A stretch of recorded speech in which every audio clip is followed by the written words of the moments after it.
Bunda, kira-kira sarapan yang baik untuk pejuang asam lambung itu di pagi hari apa aja sih? Kadang bingung memilih menu-menu. Kemudian kita gimana sih cara mengatur waktu stretching? Bangunnya harus jam berapa, Bun? Karena kadang bingung, apalagi kalau misalnya mau berangkat kerja ataupun ibu rumah tangga. Itu susah banget mengatur waktu. Kemudian aku juga bakal bahas asam lambung itu sering banget muncul di sore hari. Siang pagi hari itu baik-baik aja, tapi kenapa sore hari muncul cemas, sesak, ngap, banyak sekali sensasinya. Yuk kita bahas, jangan lupa bantu aku subscribe, like, comment, dan share.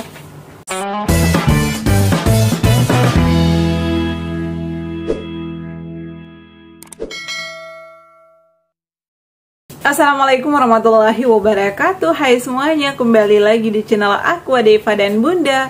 Apa kabar ya teman-teman? Semoga sehat selalu ya. Hari ini aku nggak sempat live karena tadi kebetulan ada pertemuan dadakan ya. Jadi aku ada kegiatan, ada acara sebentar. Ternyata pulang di rumah, nyampe rumah udah jam 8 lewat. Makanya aku nggak sempat live, mohon maaf ya. Tapi buat kalian yang udah nungguin live aku dari kemarin, dinantikan aja. Insya Allah aku akan live 2 hari sekali. Biasanya sih aku setiap hari ya. Cuman kalau lagi ada acara dadakan nggak bisa live juga ya.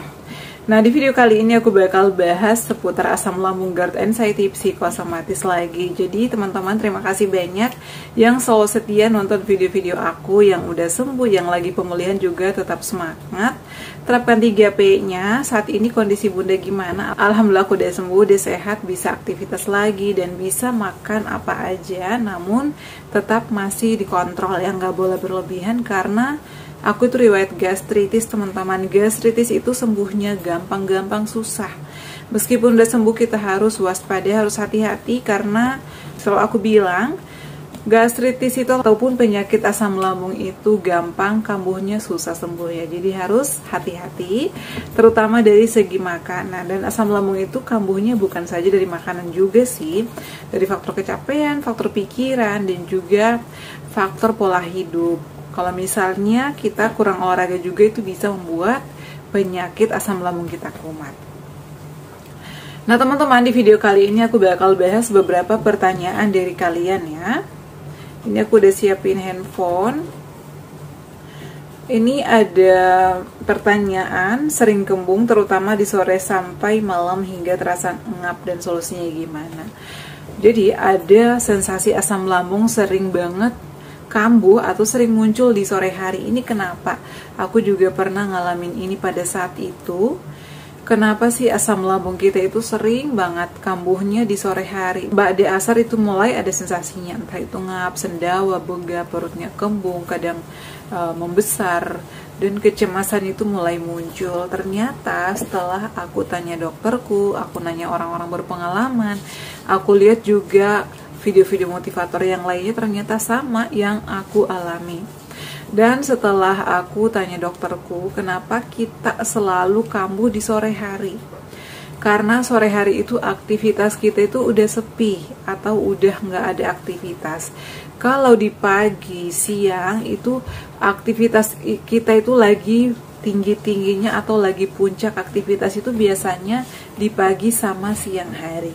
Makanya kalau sensasi asam lambung datang, kita itu nggak menghiraukan atau abaikan aja karena kita fokus dengan aktivitas kita di siang dan pagi hari.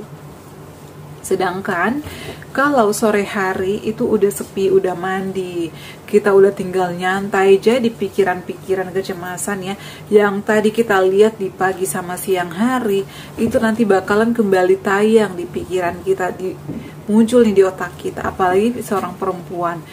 Itu pasti pikiran-pikirannya mulai aneh-aneh yang dilihatnya di pagi dan siang hari itu mulai muncul. Jadi takutlah, cemaslah.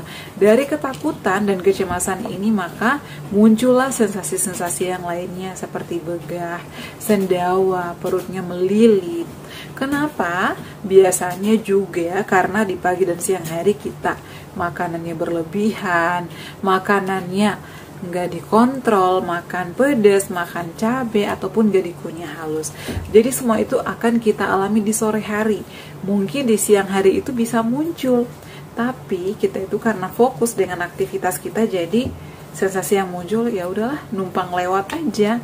Nah di sore hari barulah muncul semuanya, dari kecemasan, dari perut melilit, perut perih, mual, ketakutan, ngap-ngapan, ngos-ngosan, sesak, dan lain sebagainya. Nah, terus bagaimana kita mengatasi hal ini? Apa yang harus kita lakukan? Kalau aku pada saat itu, dari pagi hari itu aku udah jadwal semuanya. Karena aku belajar dari pengalaman. Kalau kayak gini-gini terus, ini gak bakal ada perubahan. Malahan nanti makin parah. Makin hari sensasinya makin banyak. Jadi teman-teman, aku mulai memodifikasi semuanya. Dari pola makannya, dari pola pikirnya. Pertama, aku buat jadwal. Jadi aku tuh bangunnya setiap pagi jam 4, setengah 4 atau setengah 5. Kalau aku lagi halangan, bangunnya setengah 5. Karena aku harus mempersiapkan diri aku dulu, dari konsumsi air putih, kemudian tepung Garut yang harus aku konsumsi, sarapan aku, kadang aku stretching, aku treadmill sebelum mandi pagi. Kemudian kalau udah semuanya aku lakuin, baru aku nyiapin untuk keluarga di rumah. Jadi sedapat mungkin kita harus memperhatikan kondisi kita dulu, menu-menu kita dulu nih. Harus udah sarapan, baru nyiapin sarapan keluarga. Karena agar kita cepat sembuh. Biasanya kan ke orang rumah itu bangunnya, apalagi anak-anak, bangunnya kan biasanya jam 6 ataupun setengah 6. Jadi anak-anak bangun, kita itu udah mandi, udah sarapan. Kalau aku biasa kayak gitu, agar sarapan aku tuh gak mengganggu, ya aku fokus ke mereka.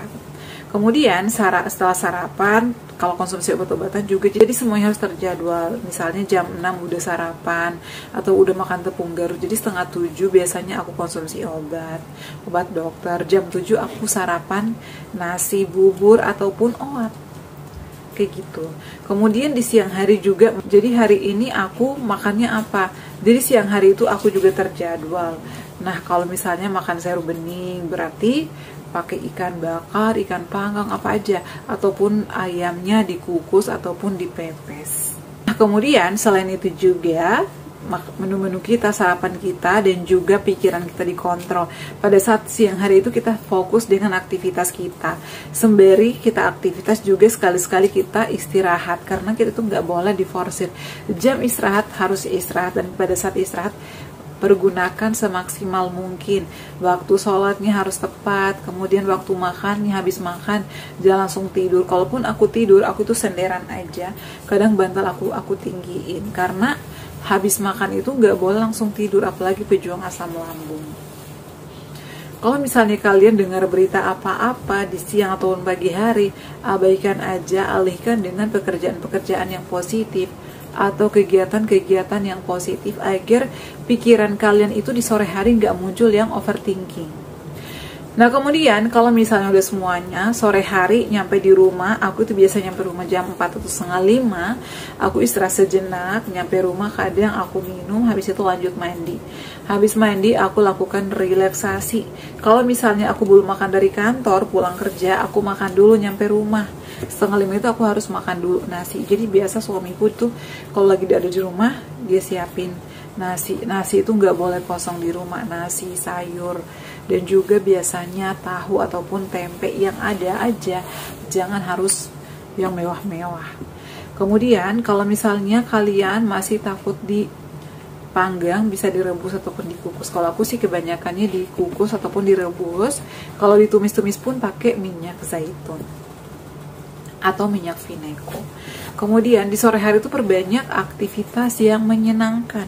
Apa saja yang menyenangkan? Aku tuh habis mandi, biasanya balurin seluruh badan aku minyak aromaterapi. Kemudian aku ngemil, kayak ngemil puding, ngemil biskuit-biskuit, kayak biskuit gandum, buah-buahan. Kalau pudingnya biasanya aku bikin puding buah, ya seperti buah naga. Kemudian buah naganya ini aku bikin puding, itu aman-aman aja sih. Kemudian setengah 6 sore aku makan nasi. Nasinya juga jangan banyak-banyak. Kemudian habis sholat maghrib kadang aku konsumsi jahe. Jadi tuh terapkan itu agar semuanya terjadwal, semuanya disiplin. Jadi sensasi-sensasi asam lambung kita itu gak sering muncul. Nah, kemudian di sini juga aku bakal bahas terkait sarapan atau menu sarapan apa sih yang bagus untuk pejuang asam lambung. Jadi untuk sore hari sering muncul karena kita itu aktivitas kita udah mulai reda atau udah gak ada aktivitas, makanya sering muncul. Jadi lakukan hal yang menyenangkan, ajak ngobrol keluarga, nonton film-film kesukaan kalian agar pikiran kalian terfokus sama aktivitas kalian, ataupun yoga, relaksasi, ataupun dengerin sholawat dengan ruqyah, atau nonton film kesukaan kalian apa aja. Yang penting jangan lakukan aktivitas yang capek lagi, yang berat, karena kita udah capek seharian kerja, nyampe di rumah kerja lagi, pasti itu nanti bakalan menimbulkan lebih banyak sensasi. Nah, kemudian aku bakal bahas sarapan apa sih yang bagus di pagi hari, karena ini dari kemarin banyak yang nanya. Seperti yang aku jelasin tadi, jadi di pagi hari itu aku bangunnya jam 3:30, jam 4, atau paling malam itu atau paling lama itu 4:30 aku bangun. Jadi pada bangun tidur aku minum. Habis minum kadang aku buat tepung derut ataupun air tajin. Lanjut sholat, kalau lagi nggak sholat aku lanjut mandi. Kalau nggak biasanya aku stretching dulu, sesuaikan dengan waktunya. Kalau nggak keburu nih untuk stretching, ya udah langsung mandi aja. Biasanya aku olahraga di kantor pada saat setelah nyampe di kantor. Kalau misalnya jam kerja aku belum mulai, aku olahraga dulu sekitar 15 menit. Tapi kalau misalnya nggak sempat di kantor, aku tuh olahraganya sore hari. Setelah pulang kantor aku stretching, kadang aku melangkah beberapa langkah sampai 5.000 atau 10.000 langkah, itu udah enak di badan, keluar keringat gitu. Kemudian habis stretching lanjut mandi, ya istirahat sebentar, sekitar 15 menitan, 20 menit, lanjut mandi. Habis mandi aku makan tepung gerut yang aku buat ataupun air tajin. Kemudian setelah itu kan sambil dandan, habis itu aku konsumsi obat dari dokter. Kalau ini lagi konsumsi obat ya posisinya. Kemudian di jam 7 itu aku udah mulai sarapan. Nah, menu sarapan yang aku konsumsi adalah paling banyak itu adalah bubur. Dulu itu aku sering banget bikin bubur ayam. Buburnya aku bikin sendiri, ayamnya aku rebus, aku suwir-suwir, kemudian bumbunya itu cuman kecap. Nanti deh insya Allah next aku buatin. Kalau misalnya kelamaan nih bikin bubur, aku pakai oat aja, oat dicampur wortel, bikin bubur oat gitu loh, dikasih ayam itu juga enak. Kalau misalnya nggak mau oat, bisa nasi putih tapi yang lembek. Biasanya nasi yang aku masak dari malam, nggak dihangatin lagi atau nggak dipanasin, aku langsung makan pakai ikan, pakai sayur sop atau capcay yang aku masak sendiri. Dan aku tuh jarang banget jajan, aku selalu masak sendiri teman-teman, karena saking takutnya dan saking pengennya aku sembuh. Kalau misalnya nggak cocok sama atau bosan nih bun, bosan sama nasi, bubur ataupun oat, boleh nggak sih kita makan yang lain? Nah, kalau aku lagi bosan, biasanya aku bikin roti. Rotinya terbuat dari gandum, roti gandum ya, merek sari roti kayak mana aja, sari roti. Kemudian aku panggang. Jadi untuk selainya itu di tengah-tengah aku kasih energen sama oat. Jadi aku campur, aku jadiin selai, nggak usah dikasih susu lagi. Jadi itu udah manis dan itu udah enak. Kemudian aku olesin nih di tengah-tengahnya selai oat sama energen tadi yang udah dicampur. Misalnya oatnya 2 sendok, kemudian energinya itu hanya setengah sendok aja karena energi itu manis banget, atau 1 sendok kecil. Diaduk-aduk pakai air panas, kemudian masukin ke tengah-tengah roti, tutup, lalu panggang. Panggangnya bisa pakai margarin sedikit, nggak pakai margarin juga itu udah enak banget dan aromanya itu enak. Dikonsumsi lagi hangat, itu masya Allah enak banget. Ditambah lagi dengan minumnya pakai air jahe sama madu ataupun infus water kurma. Kalau nggak pakai energen juga udah enak banget. Tapi sebelum aku sarapan roti itu aku harus makan tepung gerut dulu. Jadi ada pelapis, ada pelindung agar lambung aku tuh nggak rewel. Jadi kalau aku udah makan tepung gerut, lanjut aku sarapannya roti gandum yang aku panggang atau nggak dipanggang juga nggak masalah. Itu adem-adem aja nggak masalah. Yang penting nggak setiap hari. Kan bosannya nggak mungkin tiap hari makan roti terus dong. Nah, aku makan roti biasanya 2 minggu sekali, kadang sebulan sekali. Nah, kalau misalnya sari roti yang biasa yang bukan gandum boleh nggak? Boleh dicoba. Tapi kalau nggak cocok dihindari. Nah, kalau misalnya bosan sama roti, apa dong? Biasanya aku bikin oat, kasih topping pisang. Pisangnya pisang kepo aku rebus, kadang pisang sunpress langsung dipotong-potong. Kalau misalnya mau yang lain, buah oat aku campur buahnya apa aja, buah melon, buah naga, itu juga cocok. Kadang kurma. Jadi itu adalah menu-menu sarapan yang sering banget ya aku pernah videoin deh, kalian boleh cek di video-video aku. Jadi kadang teman aku komen, ih nggak bikin nafsu banget sih makan kamu, menu kamu kok kayak gitu banget sih. Kadang tuh teman-teman aku aja kadang pada komen, tapi aku senyumin aja, yang penting aku sehat ya. Kalau granola boleh nggak bun? Boleh, nggak apa-apa sih, yang penting kita dikunyah halus, karena granola itu kan agak keras gitu ya, apalagi kalau pejuang asam lambung itu nggak apa-apa banget kalau konsumsi itu.